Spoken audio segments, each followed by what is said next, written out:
Welcome to No Longer Conformed. I am Erik Garthe, and we're in class with David.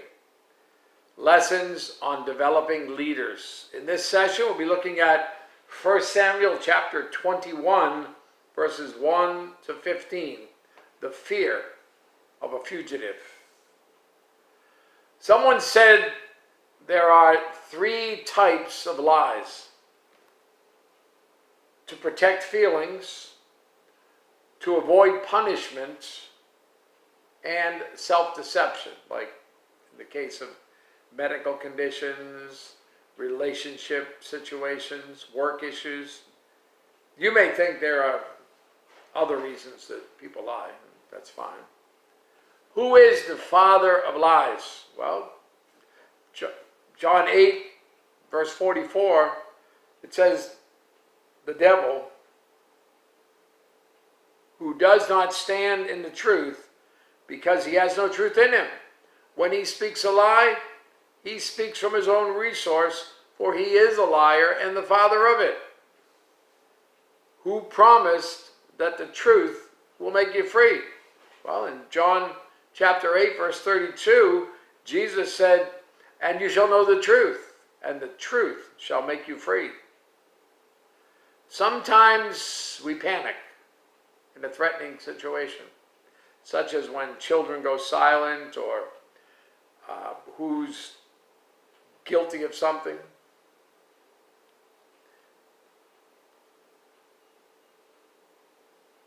We meet David in this session as a fugitive. He's on the run from King Saul. Look at chapter 21 and verses 1 and 2. Now, David came to Nob to Ahimelech the priest, and Ahimelech was afraid when he met David and said to him, "Why are you alone and no one is with you?" So David said to Ahimelech the priest, "The king has ordered me on some business and said to me, 'Do not let anyone know anything about the business on which I send you or what I have commanded you.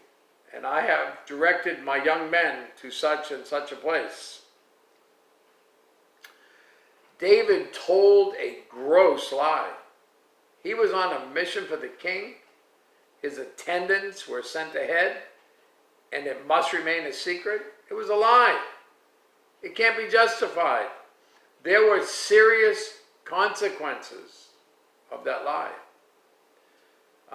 Look at 1 Samuel 22, verse 9 down to verse 13.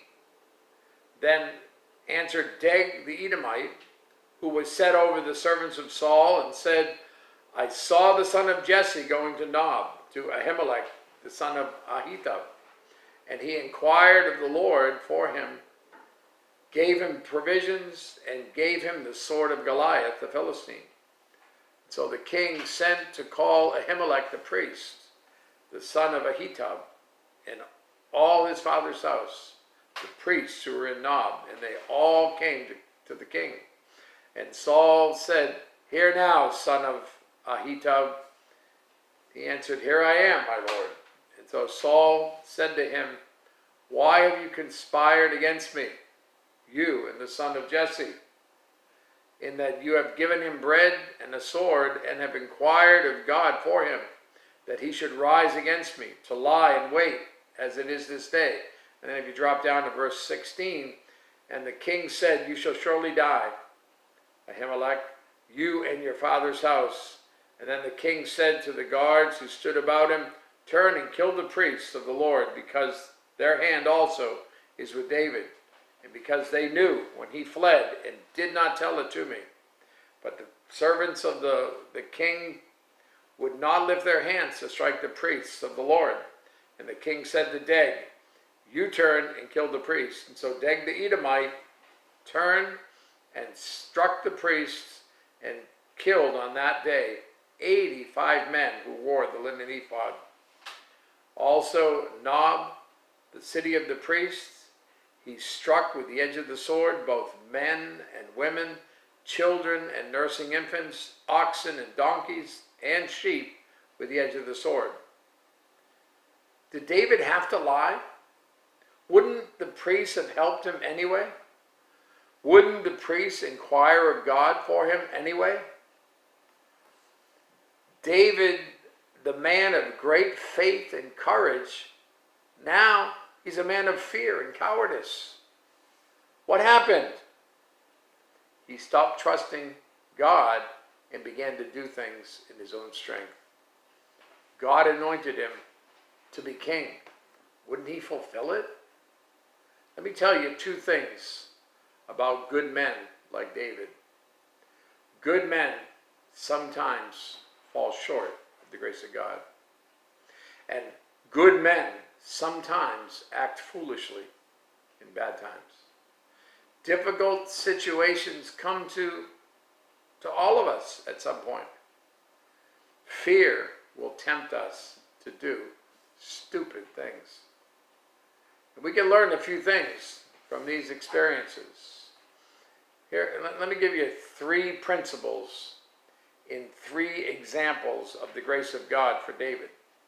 First, moral obligation must overrule ritual.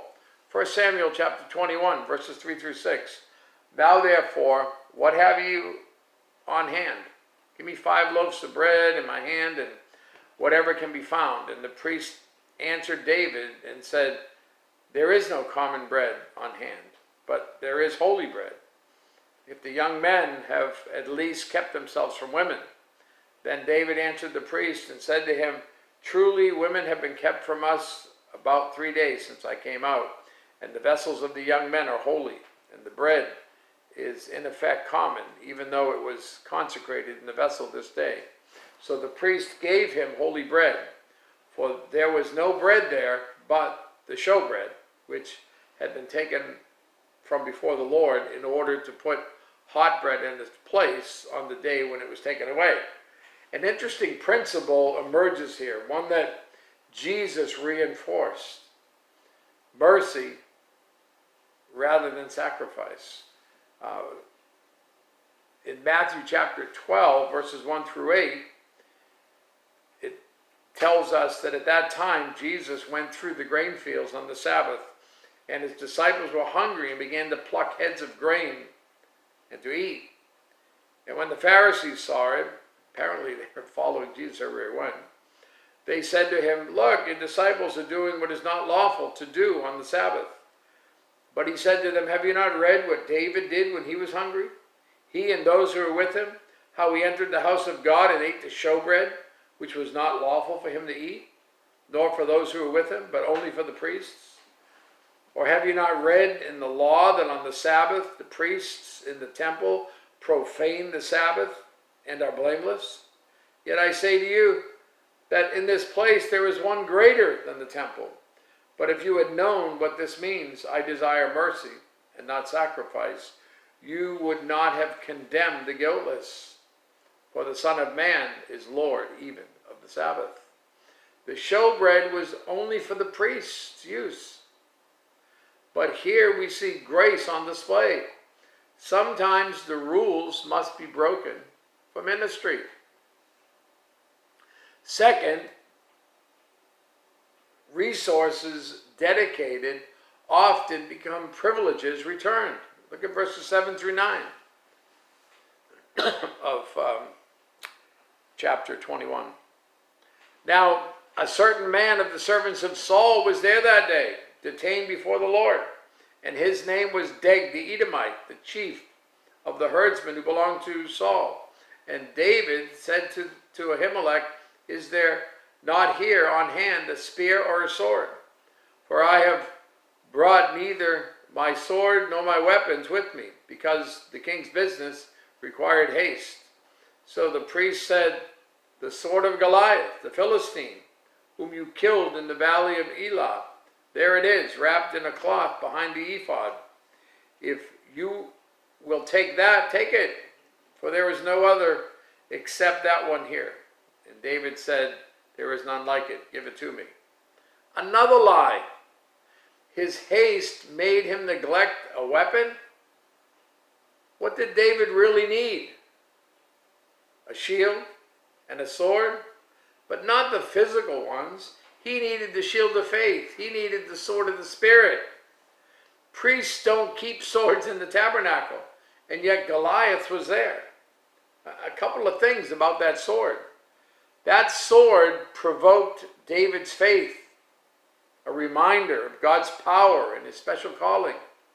That sword was dedicated to the Lord, placed in honor of the Lord and gratefulness for victory. What we dedicate or give to God of our time, treasure, and talent often come back to us as a special privilege. Let me ask you, what do you need to give to the Lord in your life today? And then third, God's providence often runs contrary to his promises. Look at verses 10 through 15. And then David arose and fled that day from before Saul and went to Achish, the king of Gath. And the servants of Achish said to him, "Is this not David, the king of the land? Did they not sing to him, of him to one another in dances, saying, Saul has slain his thousands and David his 10,000s? Now David took these words to heart and was very much afraid of Achish, the king of Gath. So he changed his behavior before them, pretended madness in their hands, scratched on the doors of the gate, and let his saliva fall down on his beard. And then Achish said to his servants, Look, you see the man is insane. Why have you brought him to me? Have I a need of madmen that you have brought this fellow to play the madman in my presence? Shall this fellow come into my house? David was now in exile. The one who will control riches is begging bread. The one to be crowned ruler is fleeing the country. Proverbs chapter 15 and verse 33 is very clear. The fear of the Lord is the instruction of wisdom, and before honor is humility. Often, God's providence runs contrary to his promises. Why? Well, God will allow difficulties to rise to test his servant's faith, to bring glory to his name, and to accomplish his plan. What happened here was amazing. David went to hide among the Philistines. He was their greatest enemy after the defeat of Goliath and their army. He was not well received by the king's servant, but the king himself, he was cool with it. I wonder why. Was the king fooled? 1 Samuel 28, verses 1 and 2. And then chapter 29, verse 6. Now it happened in those days that the Philistines gathered their armies together for war, to fight with Israel. And Achish said to David, You assuredly know that you will go out with me to battle, you and your men. So David said to Achish, Surely you know what your servant can do. And Achish said to David, Therefore I will make you one of my chief guardians forever. And then in 29 verse 6, Then Achish called David and said to him, Surely as the Lord lives, you have been upright, and you're going out and you're coming in with me, and the army is good in my sight. For to this day I have not found evil in you since the day of your coming to me. Grace is always available in difficult situations. David received God's providential care in the enemy's presence. David found grace in his lying. But on another later occasion, his sin brought judgment. Trust God always. Let me ask you, what difficult situation is in your life to handle? You have a great day.